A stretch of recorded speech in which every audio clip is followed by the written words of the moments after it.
이 바울과 바나바가 요즘 지진으로 고통받고 있는 튀르키예, 그때 당시 아시아죠.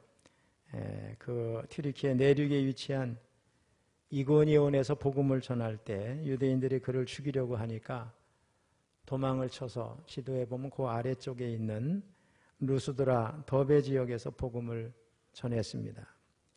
그 중에 루스드라에서 헬라인들에게 복음을 전할 때인데 바울이 태어나면서부터 걷지 못하던 어떤 사람을 보니까 구원을 받을 만한 믿음이 그 안에 있는 겁니다. 그래서 큰 소리로 외쳤습니다. 네 발로 바로 일어서라.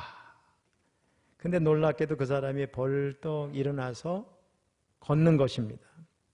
그랬더니 사람들이 깜짝 놀라서 자신들이 믿는 신이 땅에 내려왔다고 제우스 신당의 제사장을 불러서 수와 화환을 가지고 사람에게 제사를 드리려고 합니다. 바울과 바나바는 그 말을 듣고 옷을 찢고 소리를 지르면서 우리들도 당신들과 똑같은 성정을 가진 사람이다.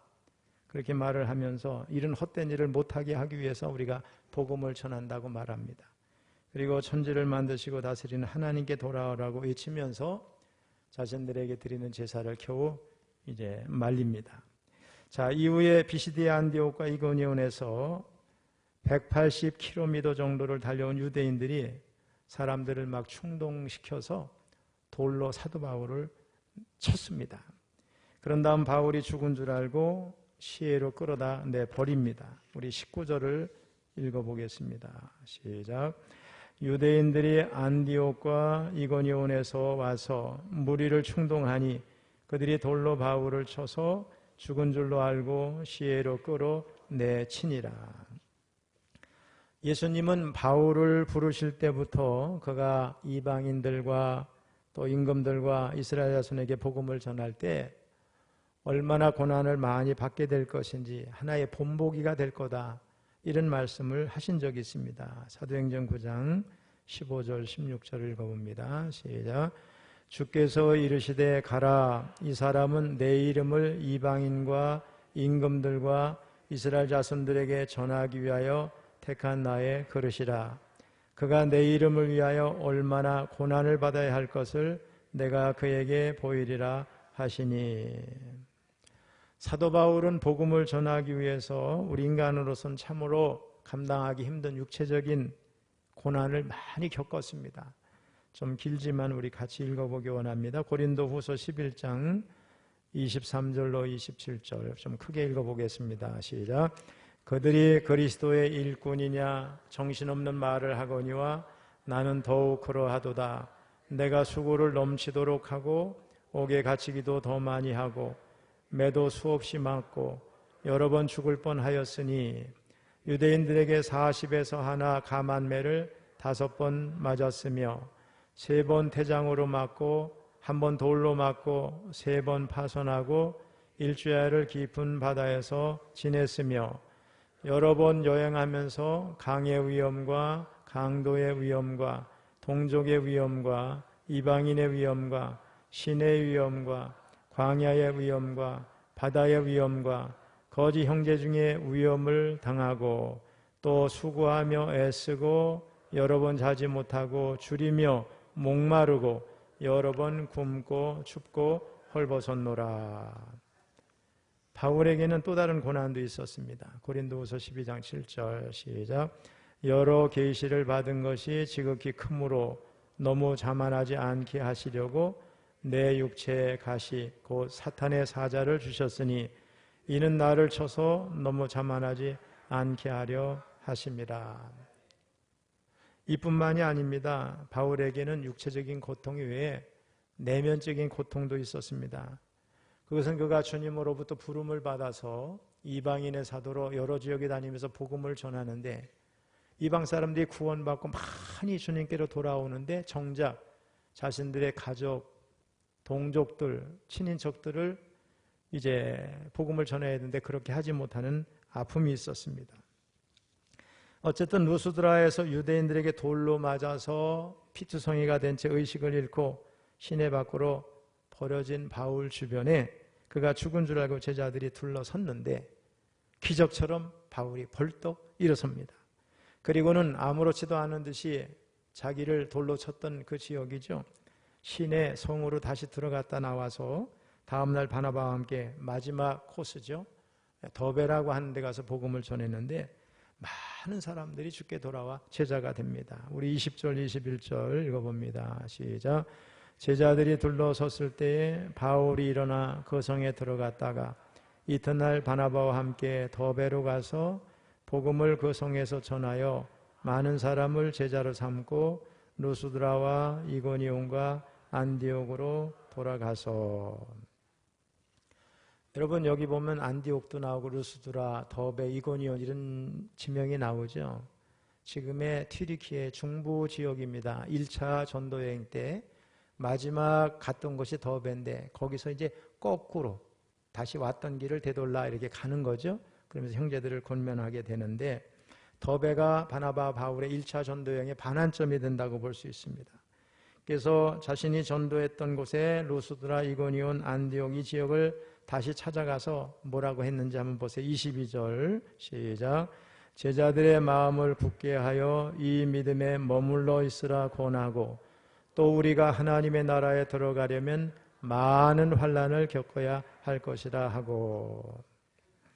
우리는 이런 사도 바울을 볼 때 한편으로는 우리 스스로가 너무나 부끄럽고 다른 한편으로서는 또 이제 복음 전도에 대한 큰 도전을 받게 됩니다.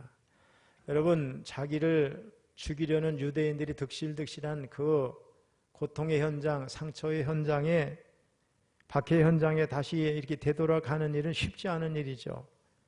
너무나 두려움이 분명한데도 다시 돌아가서 전에 복음을 전했던 사람들을 만나서 믿음에 굳게 서라고 당부하고 있는 바울. 그는 이후로도 수많은 박해를 받았는데 어떻게 그 많은 상처와 두려움, 이런 박해, 이런 고통을 매번 이기고 달려갈 길을 끝까지 달려갈 수 있었을까? 저는 이런 생각을 한번 해봅니다. 흔히 상처를 트라우마 이런 말을 써서 우리가 표현하게 되는데 트라우마는 과거 경험했던 사고나 폭행 또 질병 등 자신이나 타인의 신체와 정신에 큰 충격을 준 사건으로 인해서 불안을 겪는 증상을 말합니다. 그러니까 상처라는 의미가 헬라어의 트라우마트 이런 말에서 온 건데 처음에 이 뜻은 그 외적인 상처를 말하는 거지만은 심리학에서 주로 정신적인 외상을 표현하는 말이 됐습니다. 요즘엔 뭐 트라우마라는 말을 사람들이 모르지 않죠? 다 여러분 아시죠? 트라우마는 아주 선명한 시각적 이미지가 처음에 고통받았던 그 이미지, 상처받았던 이미지가 오랫동안 머릿속에 각인이 돼서 당시와 비슷한 상황이 됐을 때 불안감, 감정적인 동요를 겪게 됩니다. 즉 트라우마가 있으면 그것이 과거의 일임에도 불구하고 당시의 충격적인 기억이 떠올라서 그것을 경험했던 활동이나 장소를 피하게 되고 심한 경우에 통제력을 잃게 되기도 합니다. 대개 정신적인 트라우마를 입은 사건과 비슷한 상황이 닥치게 되면 말 그대로 뭐 하나 제대로 하지 못하고 쩔쩔매게 되는 거죠. 관련 속담으로 잘 알아보고 놀란 것은 뭐 보고 놀래요? 소뚜껑 보고 놀란다 이런 말이 있습니다. 저희 어머니 집에 개 한 마리가 있어요. 새끼 때 와서 이렇게 키우는데 개가 이쁘니까 거기 물로 샤워기를 이렇게 막 닦아준 거죠. 맨날 뿌리고. 근데 이 어린 강아지가 어렸을 때 충격을 받은 게 트라우마가 된 거죠. 그래서 지금 샤워기로 물만 뿌리면요 꼼짝도 못하고 완전히 제정신이 아니에요. 항상 그래요. 저 개는 뭐가 트라우마예요? 샤워 물줄기가 트라우마예요. 비만 오면 뭐 정신이 하나도 없는 거고 물로 샤워만 됐다 그러면 그대로 처음 그 충격받았던 그 상태로 움직이지도 못하고 있는 거예요. 지금도 여전히. 여러분 예를 들어 타자가 투수가 공을 던졌는데 날아오는 센 공에 이마를 맞았다든가 몸에 맞았다고 생각해 보세요. 그 다음에는 투수가 던지는 인코스 공이 들어오면 항상 불안한 거죠. 또 맞을까 봐. 그래서 어떻게 해요? 잘 치지를 못하게 되는 거죠. 또 투수는 저 선수가 인코스 공으로 가면 이걸 못 치는구나, 두려워서 트라우마가 있구나. 그래서 약점을 공략하니까 어떻게 해요? 결국은 슬럼프에 빠지는 거예요. 여러분, 또 운전을 하다가 큰 교통사고를 당한 사람은 다시 운전을 못하는 경우도 있지만, 또 한다고 하더라도 사고를 당한 그 지역에는 못 가게 됩니다. 두려워하게 되죠. 이런 모든 현상들을 뭐라고 그래요? 트라우마라고 그래요. 자, 그러면 트라우마가 없는 삶이 가능할까? 우리 모두가 꿈꾸는 것은 그러하지만 현실의 삶에는 상처가 되는 일도 있고 기쁜 일도 있어요. 우리가 살다 보면 좋은 일도 있고 어려운 일도 있고 상처가 되는 일도 있고 이런 일을 계속 당하게 마련이라는 거예요. 영화로 너무나 유명한, 여러분 저도 봤지만 반지의 제왕 아시죠? 그 반지의 제왕을 쓴 영국의 영문학자 소설가 돌킨은 10살 때 아버지를 잃고 12살 때 어머니를 잃으면서 그 상처가 컸다고 그래요. 또 우리 식당에 가면 그녀의 사진이 이렇게 지금도 있지만은 현수막으로 출력을 하고 붙여놨잖아요. 미국의 성공한 방송인 흑인 여성 오프라 윈프리, 우리가 아는 것처럼 유년기 시절에 엄청나게 많은 상처를 받았습니다. 성경에 나오는 인물들을 하나하나 들여다보면 위대한 인물들은 하나같이 트라우마가 있습니다. 모세도 그랬고 야곱도 요셉도 다니엘도 다윗도 심지어는 예수님까지도 누구 하나 트라우마가 없던 인물이 하나도 없습니다. 여러분, 트라우마는 피할 수가 없어요. 살다 보면 원치 않게 상처를 받게 마련이고 트라우마를 가지고 살아야 되는 겁니다. 완벽한 삶, 완벽한 사랑, 또 완벽한 건강, 이런 건 뭐 유토피아는 없는 장소지요. 유토피아, 토마스 모가 쓴 소설이 있어요. 제가 20대 때 여러 번 읽었는데, 토마스 모, 이 유토피아에나 존재하는 것인지 모르죠. 이런 세계는 이런 건 없는 거예요. 트라우마가 없는 세상이 없다는. 자, 특별히 오늘날 현대를 살아가는 사람들은 너나 할 것 없이 마음의 병을 많이 앓고 있어요. 원인 모를 병도 있습니다.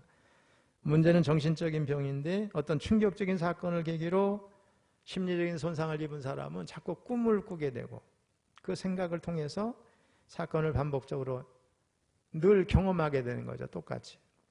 그로 인해서 극심한 불안과 공포, 무력감, 심지어는 수면장애에 이렇게 시달리게 돼서 정상적인 생활을 한다는 게 어려운 그런 상황에 빠지게 됩니다. 어떤 원인이든 심리적 손상을 입은 이 트라우마를 극복해야 건강한 생활을 할 수가 있습니다. 근데 이 트라우마는 영과 육과 혼, 이런 우리 몸이 이제 3분법으로 돼 있다고 그럴 때 이제 2분법으로 영육이라고 말할 수도 있지만은 이게 잘 균형 잡힌 상태에서 치료를 받을 수가 있어요. 특별히 영이 건강해야 육이 치유를 받을 수가 있습니다. 영혼 몸이 따로 노는 게 아니라 이렇게 서로 밀접한 관계가 있기 때문에 그렇습니다. 자, 우리는 분명히 알아야 되겠습니다. 트라우마에 붙들리거나 치면 안 됩니다. 그렇게 되면 평생 그것에서 벗어나지 못하고 병이 돼서 고통을 받아야 됩니다. 하지만 트라우마를 이기고 극복하고 넘어서면 그것은 오히려 삶의 간증이 되고 커다란 영적인 자산이 되는 줄로 믿습니다. 제가 지난해 공황장애 증세를 앓았다고 그랬죠. 다행히도 짧게 그냥 제가 이겨내고 약이고 뭐고 다 던져버리고 지금은 그렇게 괜찮지만은 그 이후로 성도들 중에서도 정신적으로 고통받는 분들이 많이 이렇게 눈에 들어오게 됩니다. 이게 하나님의 은혜라고 생각하고 저에겐 하나의 영적인 자산이 된 것 같아요. 그래서 새벽 기도하는데 하나님께서 바울의 삶을 제가 이렇게 들여다보도록 저에게 보여주신 것 같아요. 바울이 어떻게 이겼는가 이런 걸 이렇게 생각하다가 트라우마를 극복할 수 있는 방법이 뭘까를 생각하다 제가 3가지를 여러분에게 말씀을 드리게 되었습니다. 자, 어떻게 트라우마를 극복할 수 있을까? 첫 번째, 따라해 보세요. 내려놓기. 내려놓는 거죠. 창세기에 등장하는 야곱에게는 트라우마가 있었어요. 가장 사랑했던 아들 요셉을 잃고 난 뒤에 생겼죠. 요셉을 잃었으니까 이제 막내 아들 베냐민만은 한 어머니 밑에서 나온 그죠? 아들이잖아요. 베냐민만은 절대 잃으면 안 된다는 집착으로 인해서 트라우마에 빠집니다. 그래서 야곱이 살던 가나안 땅에 큰 기근이 들어서 양식을 구하러 아들들을 애굽에 보낼 때 이 베냐민만은 절대로 보내지 않겠다는 생각으로 못 가게 합니다. 먼 나라로 갔다가 또 당할지도 모른다는 두려움이 있는 거죠. 안타깝게도 요셉을 잃은 지 오랜 시간이 지났지만 트라우마는 사라지지 않고 도리어 더욱 겹겹이 쌓여서 야곱을 위축되게 만듭니다. 하지만 야곱은 마침내 고질적인 이 트라우마에서 벗어나게 됩니다.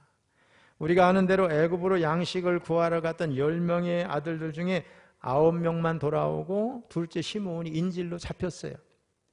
요셉이 머리를 써서 자기를 속이고 이제 막내 아들 베냐민을 데리고 오면 시므온을 풀어주겠다 이렇게 한 겁니다.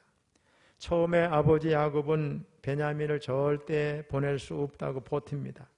그런 아들들은 계속해서 아버지를 설득했을 것이고 마침내 깊이 고민하던 야곱이 결단을 하게 됩니다. 이 말씀 우리 한번 43장 14절 읽어봅니다. 시작. 전능하신 하나님께서 그 사람 앞에서 너희에게 은혜를 베푸사 그 사람으로 너희 다른 형제와 베냐민을 돌려보내게 하시기를 원하노라. 내가 자식을 잃게 되면 이르리로다. 여기 그 사람은 누군지도 모르는데 어쨌든 자기 아들이지. 요셉이 애굽의 총리가 됐으니까. 근데 여기 보면 내가 자식을 잃게 되면 이르리로다. 베냐민까지 보내는 아버지 야곱은 이제 이렇게 해서 트라우마에서 벗어날 수 있게 됐어요. 잃게 되면 이르리로다. 이 결단이 뭐예요? 일종의 내려놓는 겁니다. 저 막내가 없으면 살 수 없다고 생각하고 늘 붙들고 끼고 살았는데 이제는 자유해야 되겠다. 놓아주자. 내 아들을 내가 아무리 지키려고 애를 써도 난 불가능하다. 이제 하나님 앞에 맡길 수밖에 없다. 하나님이 책임지실 거야. 설령 내 막내 아들을 잃는다 하더라도 내가 이제 더 이상 그에게 붙들려 있지는 않겠다. 붙들지 않겠다. 잃게 되면 잃겠다. 이런 결단으로 막내 베냐민을 마음속에서 내려놓은 거지요. 근데 여러분, 이런 결단으로 내려놓음으로 인해서 막내 아들 베냐민을 잃었습니까? 아니죠. 오히려 막내 베냐민이 다 건강한 모습으로 돌아왔고 놀라웠게도 죽은 줄 알았던 요셉이 애굽의 총리가 돼서 얼마나 기쁜 일이 됐어요. 내려놓은 결과 이렇게 반전되는 역사를 경험하게 된 줄로 믿습니다. 여러분 마음속에 붙들고 있는 게 있어요. 이거 아니면 죽을 것 같고 내가 꼭 책임져야 될 것 같은 거 이 시간 내려놓으시기를 축원합니다. 내려놓으세요. 하나님 앞에 맡기세요. 뭐 공을 던졌다고 그러잖아요. 공이 넘어갔다는데 하나님 앞에 여러분 문제를 맡기시기를 바랍니다. 두 번째로는 하나님의 섭리신앙을 갖는 거예요. 한번 따라해서 하나님의 섭리신앙을 가져라. 자, 야곱의 사랑하는 아들 요셉의 입장에서도 보면 요셉은 커다란 트라우마가 있었어요. 요셉은 아버지에게 극진한 사랑을 받았어요. 왜냐? 아버지 야곱이 가장 사랑했던 여인에게서 낳은 아들이 자신이었어요. 그러나 이것은 다른 아들들이 요셉을 매우 시기하게 하는 결정적인 계기가 됐어요. 요셉을 죽이고 싶을 정도였어요. 어느 날 요셉은 아버지의 심부름을 수행하기 위해서 들에서 일하고 있는 형들을 만나러 갑니다. 요셉이 형들을 막 찾고 있는데 이미 형들은 동생 요셉이 오는 것을 발견하게 됐어요. 그리고 그들은 어떻게 했어요? 잔인하죠? 요셉을 죽이기로 결정을 했어요. 그런데 맏아들 루벤이 좀 다른 것 같아요. 형제들을 간신히 말려서 죽일 필요까지 있겠느냐. 짐승에게 물려 죽었다 하면서 우리 그렇게 하자 해서 합의에 이르게 됩니다. 다른 형들은 결국 요셉을 깊은 구덩이에 던져놓는데 스스로는 나올 수 없는 구덩이에 빠진 거죠. 요셉이 살려달라고 형들 내가 뭐 잘못한 게 있는데 이렇게 하느냐고 나 좀 살려달라고 애원을 했지만은 절대로 꺼내주지 않죠. 그러다가 또 이제 애굽의 상인을 만나게 됐고 요셉은 결국 죽을 뻔했는데 애굽의 노예로 팔려가게 됩니다. 근데 그거로 끝이 아니에요. 애굽에서 노예로 사는 것도 비참한데 죄를 뒤집어쓰고 억울하게 감옥살이를 하게 됩니다. 가족도 다 잃었어요. 언어가 통하지 않고 문화가 다르고 하나님을 알지 못하는 사람들 사이에 노예로 끌려갔어요. 자기들을 그렇게 만든 형들을 생각하면 분노가 치밀고 결코 절대로 용서할 수 없는 상황, 그건 아마 그랬으리라고 생각을 합니다. 그런데 요셉은 이 충격적인 일을 겪었음에도 불구하고 트라우마를 극복했어요. 하나님을 신뢰하고 의지함으로 형통한 자가 됐고 원망 대신에 용서로 극복을 했습니다. 어떻게 그것이 가능했어요? 바로 이 모든 일이 하나님의 섭리 속에서 이루어진 사건이라고 하는 것을 깨닫게 된 거죠. 자기의 종족들 70명을 애굽으로 내려가게 해서 그죠? 한 300만쯤 되는 200만 이상 되는 거대한 민족으로 성장해서 출애굽시키려는 하나님의 놀라운 섭리 가운데 자신이 쓰임받게 됐다는 사실을 깨닫게 되니 그 사건을 바라보는 눈으로 형들을 용서할 수 있게 된 줄로 믿습니다. 그래서 요셉은 애굽으로 양식을 살아왔다가 자기들이 팔아먹은 동생 요셉이 애굽의 총리가 된 걸 알고 형들이 막 두려워하게 되죠. 그때 형들에게 이렇게 말을 합니다. 자, 창세기 45장 5절로 8절 읽어봅니다. 시작. 당신들이 나를 이곳에 팔았다고 해서 근심하지 마소서, 한탄하지 마소서. 하나님이 생명을 구원하시려고 나를 당신들보다 먼저 보내셨나이다. 이 땅에 2년 동안 흉년이 들었으나 아직 5년은 밭갈이도 못하고 추수도 못할지라. 하나님이 큰 구원으로 당신들의 생명을 보존하고 당신들의 후손을 세상에 두시려고 나를 당신들보다 먼저 보내셨나니 그런즉 나를 이리로 보낸 이는 당신들이 아니요 하나님이시라. 하나님이 나를 바로에게 아버지로 삼으시고 그 온 집의 주로 삼으시며 애굽 온 땅의 통치자로 삼으셨나이다. 하나님은 천하의 기근이 다 될 때 가나안 땅에도 먹을 것이 없어서 죽게 될 상황을 아시고 그 하나님의 백성을 살리시기 위해서 먼저 누구를 보냈어요? 요셉을 보냈다는 거예요. 그리고 그 종족이 다 애굽에 내려가서 그것도 고센 땅에서 정말 번성한 민족이 돼가지고 출애굽시키려는 하나님의 계획 속에 요셉을 보냈고, 옳은 건 아니지만 형들이 동생을 미워하는 그곳을 하나님이 사용하셨다는 거예요. 그 전체적인 윤곽이 딱 드러나니까 하나님의 섭리 가운데 내가 애굽에 오게 됐는데 내가 형들을 용서하자, 이렇게 된 줄로 믿습니다. 여러분, 우리의 삶을 과거를 돌아보면 하나님의 은혜죠. 오늘 이렇게 하시려고 이렇게 하셨구나 하면 지난 날이 어떻게 돼요? 다 이해가 되죠, 여러분. 또 아버지 야곱이 죽으니까 다시 형들이, 동생이 두려운 거, 이제 아버지도 죽었으니 우리를 어떻게 할까 또 두려워서 형제들이 다 요셉에게 와서 무릎을 꿇고서 우리를 용서해달라고. 그럴 때 형들을 위로하면서 뭐라 그래요? 우리 50장 19절로 21절 읽어봅니다. 시작. 요셉이 그들에게 이르되 두려워하지 마소서, 내가 하나님을 대신하리이까. 당신들은 나를 해하려 하였으나 하나님은 그것을 선으로 바꾸사 오늘과 같이 많은 백성의 생명을 구원하게 하시려 하셨나니 당신들은 두려워하지 마소서, 내가 당신들과 당신들의 자녀를 기르리이다 하고 그들을 간곡한 말로 위로하였더라. 요셉의 입장에서 보면 베냐민을 빼놓고 나머지는 다 배다른 형제들이죠. 자기를 죽이려고 했어요, 전부. 지난 삶을 돌아보면 이거 용서 못하는 거죠. 그러나 어떻게? 걱정하지 말라. 내가 당신들과 당신 자녀들까지 다 책임지겠다. 얼마나 멋집니까, 여러분? 하나님의 큰 섭리 속에 이루어진 사실이라는 것을 깨닫게 될 때 그 안에서 이루어진 크고 작은 일들을 우리가 용서하게 되고 받아들일 수 있다는 거예요. 하나님의 섭리를 이해하시고 믿음으로 용서하고 여러분의 삶의 트라우마를 극복하시기를 주님의 이름으로 축복합니다. 마지막 세 번째는 뭐냐? 천국의 상급을 바라보는 거예요. 본문의 사도 바울은 훗날 지난날을 회상하면서 가장 힘들었던 시절을 얘기하는데 아시아 지역 안디옥, 이고니온, 루스드라에서 받은 고난을 가장 먼저 떠올리는 겁니다. 그러나 바울은 그때 일을 주님이 함께 하셔서 이방 지역에 전도의 문을 여시려고 자신을 쓰셨고 거기서 죽지도 않고 살아나게 됐다는 사실을 생각할 때 어떻게 해요? 하나님의 역사구나. 그러면서 천국의 상급을 바라보면서 다 지난 일로 회상을 합니다. 디모데후서 3장 11절 시작. 박해를 받음과 고난과 또한 안디옥과 이고니온과 루스드라에서 당한 일과 어떠한 박해를 받은 것을 네가 과연 보고 알았거니와 주께서 이 모든 것 가운데서 나를 건지셨느니라. 아들, 영적인 아들 디모데에게 하는 얘기죠. 바울은 복음을 전하면서 당하는 모든 핍박과 어려움, 이런 상처에 절대로 굴복하지 않았습니다.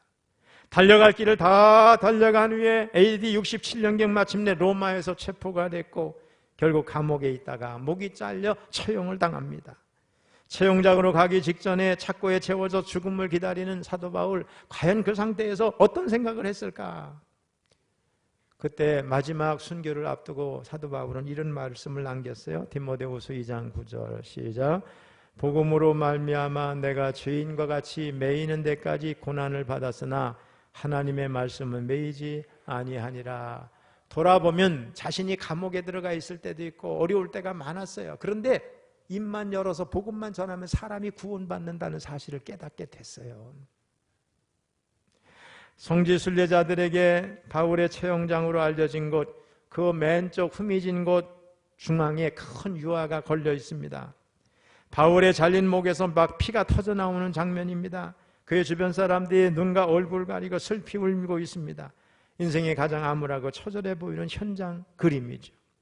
근데 그 그림 위에 천장 가까이에 또 다른 그림이 있습니다. 주님께서 영광의 보좌에서 바울에게 의의 면류관을 씌워주기 위해서 기다리시고 그가 영광스러운 모습으로 천사들이 이끌려 주님 앞에 올라가는 장면입니다. 삶의 마지막에 남긴 디모데후서의 말씀에 기초한 그런 그림이죠. 디모데후서 4장 6절로 8절 읽어봅니다. 시작. 전제와 같이 내가 벌써 부어지고 나의 떠날 시각이 가까웠도다. 나는 선한 싸움을 싸우고 나의 달려갈 길을 마치고 믿음을 지켰으니 이제부로는 나를 위하여 의의 면류관이 예비되었으므로 주 곧 의로우신 재판장이 그날에 내게 주실 것이며 내게만 아니라 주의 나타나심을 사모하는 모든 자에게도니라. 아멘. 여기서 면류관이 나오는데 이것은 왕관이 아니에요. 올림픽에서 우승한 사람이 받는 월계관을 의미합니다. 바울은 이때 자신의 마지막을 예감하고 있었습니다. 어려운 상황이지만 그렇게 믿음을 지키는 동안 사도 바울이 바라본 건 보좌에 계신 주님이 자신을 향해서 의의 면류관을 주시려고 하는 그 상황을 생각한 거죠. 바울이 갇혀있는 동안 하늘나라에서 있게 될 상급을 받게 될 이 놀라운 소망은 날마다 더 커졌기 때문에 죽음을 두려워하지 아니하고 자신의 지나온 삶을 절대로 후회하지 아니하고 또 복음을 전할 때마다 수많은 박해와 조롱과 멸시와 거절을 당했음에도 불구하고 모든 트라우마를 이기고 달려갈 길을 끝까지 달려가시는 믿음에 흔들리지 않은 줄로 믿습니다. 여러분, 오늘 우리들도 믿음 생활하면서 이런 사도 바울의 자세를 가져야 될 줄로 믿습니다. 이 땅이 전부가 아니잖아요. 애쓰고 수고한 거 사람은 몰라줘도 하나님은 아시기 때문에 하나님 나라에서 받을 상급을 생각하면서 우리는 모든 어려움을 다 이기고 트라우마도 이겨내고 달려갈 길을 끝까지 달려가게 될 줄로 믿습니다. 여러분, 하나님은 상처와 아픔을 다 잊게 하신 하나님이십니다. 하나님은 또한 우리가 과거의 상처와 아픔에 붙들려 있는 것을 원하지 않으십니다. 하나님은 노아 홍수 후에 모든 생물들에게 약속하셨어요. 우리 창세기 9장 14절로 15절 시작. 내가 구름으로 땅을 덮을 때에 무지개가 구름 속에 나타나면 내가 나와 너희와 및 육체를 가진 모든 생물 사이에 내 언약을 기억하리니 다시는 물이 모든 육체를 멸하는 홍수가 되지 아니할지라. 무지개를 바라볼 때마다 하나님께서 다시는 물로 심판하지 않으시겠다는 이 약속을 우리 인류로 하여금 기억하게 하시는 겁니다. 이것이 바로 홍수의 무지개 언약입니다. 이 무지개는 비가 온 다음에 햇빛이 비치면 항상 보이죠. 이것은 비로 인한 트라우마를 극복하게 하시는 하나님의 배려입니다. 홍수로 인한 아픔의 기억을 잊게 하시려는 거죠. 여러분, 화재로 인해서 화상을 당한 사람, 또 집이 다 탄 경험이 있는 사람들은 소방차 소리만 들려도 막 깜짝깜짝 놀라는 거예요. 과거의 상처가 떠오르기 때문에 그래요. 오늘 우리들은 무지개가 떠오르면 그냥 무지개가 멋있다 이렇게 얘기할 거고, 혹시 성경의 이야기를 조금 아는 사람은 하나님이 무지개를 주셔서 앞으로는 인류를 절대로 물론 멸망하지 않겠다는 언약의 징표로 저걸 주셨다는데 이런 생각을 하게 될 거예요. 근데 여러분 생각해 보세요. 그 당시에 노아 홍수 때는 이번 국지적인 홍수가 아니에요. 온 땅을 덮는, 물로 덮는 모든 인류가 죽게 되는 그런 심판이 일어났어요. 해일이 일어나고 땅속에 지진이 일어나고 땅속에 물이 솟아오르고 하늘에 쏟아져서 오늘과 같은 지각 변동의 대역사가 일어났거든요. 이런 상태에서 물만 보면 여러분 얼마나 노아가 두렵겠어요. 생전 처음 그런 일이 있었으니 노아의 8 식구들 또 짐승들 중에서도 조금 물이 두려운 짐승들이 있지 않았겠어요, 여러분? 비만 온다 그러면 또 그런 일이 있을까? 얼마나 두려웠을까? 한번 상상을 해보세요, 여러분. 과거의 홍수 장면이 생각났을 거예요. 두려웠을 겁니다. 하지만 하나님께서 무지개로 말미암아 다시는 이 땅에 물로 심판하지 않겠다고 하는 언약의 징표를 주셔서 하나님 우리를 다시는 그렇게 하지 않으실 거야. 성경 말씀에 의하면 인류는 다시 물로 심판받지 않습니다, 여러분. 요셉은 형들에게 살해 위협과 인신매매를 당했지만 하나님은 이런 상처와 아픔에서 요셉이 고통받는 것을 원하지 않으셨어요. 그래서 요셉이 다 잊을 수 있게 하셨는데 요셉이 이런 고백을 합니다. 41장 51절 시작. 요셉이 그의 장남의 이름을 므낫세라 하였으니 하나님이 내게 내 모든 고난과 내 아버지의 온 집 일을 잊어버리게 하셨다 하미요. 요셉이 첫 아들을 낳고 그 이름을 므낫세라고 지었는데 그 이름의 뜻이 하나님께서 자신의 모든 고난과 상처를 다 잊어버리게 하셨다는 거예요. 하나님께서 요셉으로 하여금 형들로 인해서 야기된 모든 트라우마를 다 잊게 해주셨다는 겁니다. 요셉에게 므낫세는 뭐예요? 무지개와 같은 거예요. 하나님의 은혜를 떠올리는 표식입니다. 사랑하는 성도 여러분, 하나님은 우리가 상처 속에 살기를 원치 않으십니다. 그래서 우리에게도 무지개나 므낫세와 같은 상징물을 주셨는데 그것이 바로 예수님의 십자가인 줄로 믿습니다. 많은 사람들이 죄로 인해 고통을 받고 있습니다. 낮은 자존감과 열등감으로 인해서 위축되어 있습니다. 사람들에게 받은 상처로 인해 오랜 세월 아파하는 분들도 많습니다. 이 모든 것을 한꺼번에 해결하게 하고 잊게 하는 것이 바로 예수님의 십자가인 줄로 믿습니다. 십자가는 우리의 모든 죄의 문제를 해결합니다. 예수님의 십자가 사랑을 믿는다면 더 이상 죄로 인해 고통받지 않습니다. 기가 죽고 위축되어 있는 우리들이 하나님과 예수님의 무한한 사랑을 입고 있다고 하는 것을 십자가가 알려주고 있기 때문에 내가 얼마나 귀한 존재인지를 깨닫게 되는 줄로 믿습니다. 십자가로 인해서 내 자존감이 높아지는 겁니다. 내가 약할 때 강함을 주신 하나님의 도움을 경험합니다. 나의 연약함이 더 이상 문제가 될 것이 없다고 하는 사실을 깨닫게 해주는 줄로 믿습니다. 제가 신학교 다닐 때 그 책이 있었어요. 한번 따라해보세요. 에케호모. 라틴 말이에요. 이 사람을 보라. 십자가에 달린 예수님을 바라보라는 거예요. 우리가 자신의 부족함을 경험할 때마다, 낙심될 때마다 십자가를 바라봐야 될 줄로 믿습니다. 우리에게 맡겨진 짐들이 무겁게 느껴질 때마다, 사람들로 인해 받은 상처 때문에 분노할 때마다 십자가, 이 사람을 바라봐라. 그리고 이전에 부족하고 못난 나는 예수님과 함께 십자가에 못 박혀 죽었기에 더 이상 나는 이전의 내가 아니고 하나님의 자녀가 된 이전 것은 지나갔으니 보라 새 것이 되었도다. 새로운 존재가 된 줄로 믿습니다. 그러면 우리는 모든 트라우마에서 벗어날 수 있어요.